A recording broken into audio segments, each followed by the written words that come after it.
Alors bonjour et bienvenue dans cette nouvelle vidéo de notre défi une vidéo par jour. Alors aujourd'hui, et du coup on est vendredi, veille de week-end prolongé, je vous propose que on voit quelques tutos finalement sous Lightroom, donc aujourd'hui et les 4 prochains jours, pour voir justement quelques astuces. Donc il n'y a pas si longtemps on a parlé justement du déchargement de la carte, comment les décharger, comment après mettre et ranger correctement ses photos. Aujourd'hui on va voir plus précisément comment on trie les photos et les 3 raccourcis clavier qu'il est très important de connaître et qui va vous faire gagner un temps monstrueux juste au niveau du tri. Donc on va travailler sur ce dossier là qui a été réalisé donc le 4 juin 2015. Alors personnellement je viens rajouter une petite indication supplémentaire. Je ne laisse pas que la date, je laisse toujours la date au début pour pouvoir les trier chronologiquement.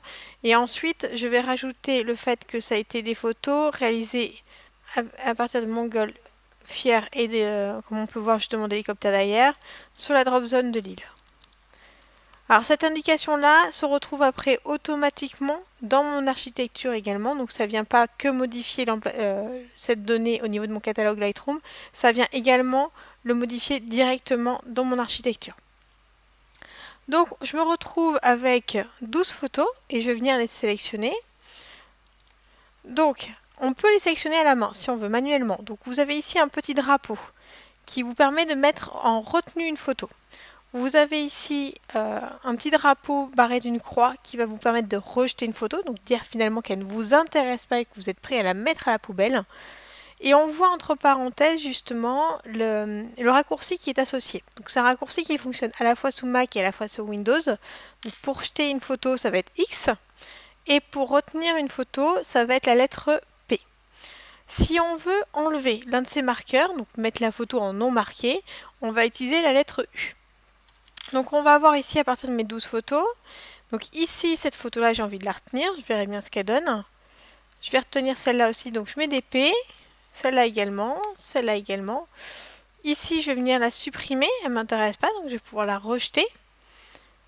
Ici, je veux la garder justement à cause du flair du soleil. Ici également.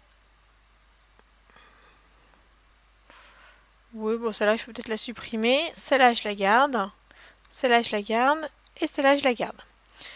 Donc, à partir de là, je vais pouvoir utiliser des filtres. Donc, je peux demander, par exemple, de ne voir que les photos qui sont marquées. Donc, je vois que j'en ai 10 sur 12 qui sont retenues. Je peux demander de montrer que les photos qui sont non marquées. Donc là, j'en ai aucune parce qu'elles ont toutes été soit retenues, soit rejetées. J'utilise cette fonction quand je ne sais pas trop ce que j'ai envie de faire de la photo. Je n'ai pas envie de la supprimer tout de suite. Mais pour moi, c'est pas un coup de cœur. Alors ça marche beaucoup justement pour les prestations. C'est les photos que je récupère après si finalement elles me manquaient ou j'en avais besoin et pour raconter mon histoire.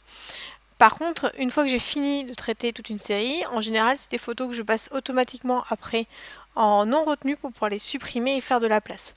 Alors personnellement, moi j'utilise des 800 qui fait des RAW qui font entre 30 et 50 mégas. Donc réussir à libérer ne serait-ce qu'un RAW finalement, ça fait gagner déjà beaucoup de place. Dernier filtre ici, je peux voir toutes mes photos que je n'ai pas retenues. Et il faut savoir que du coup, vous allez pouvoir sélectionner toutes vos photos. Donc soit on va dans l'édition, on fait tout sélectionner, soit on va utiliser Pomme A ou CTRL A sous Windows, qui vous permet donc de toutes les sélectionner. Et vous allez pouvoir directement supprimer toutes les photos qui sont marquées en rejeté. Donc vous avez ici, donc ça va être pomme, la petite flèche, je ne sais pas comment elle s'appelle, ou remplacée par CTRL sous Windows. Ça va vous permettre, vous avez le choix entre soit supprimer que du catalogue, donc les dossiers physiques, les fichiers physiques se trouvent toujours dans votre dossier, soit vous pouvez directement les supprimer du disque si vous êtes sûr de ne plus en avoir besoin. C'est ce que je fais à peu près systématiquement.